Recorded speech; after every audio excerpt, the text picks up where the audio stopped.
bakit nag-alis ka daw kagad? Di mo naman tinapos yung sayo.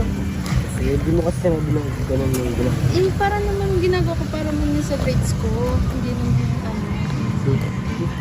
Balik ka na doon, baka inahanap ka na. Sasayain mo na ako. Ba't mo kasi nag-alis agad dito?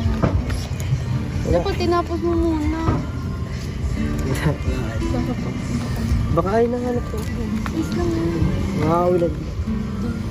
Mamaya. Kamag na doon ako. Nahantok pati ako. Sana mamaya ka na natulog. Hindi mo tinapos. Bakit ano ka na ba ang nahanap ko? Kaya ano sila?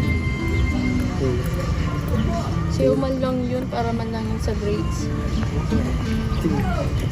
Sige, balik ka naman. Ayun ka. Kaya natin hinahanap. Okay lang yun. Kung kayo arog ka yan, abe, ganyan. Hindi halata. Ito tinapos mo, gagaling-galing ko sa bayo. Ginalingan ko ba? Nandun ka. Tapos, ma-walk out ka lang, hindi mo lang tatapusin ng sayaw ko. Ginaling-galingan ko pa naman. Parang galit ka pa. Hindi ako galit, hindi mo kasi tinapos. Hindi naman. Huwag ka na magselos, tsaka bakla man yun. Bakla nga yun. Bakit mo hindi mo ko dyan sayaw yun? Si Francine yun. Bakla yun.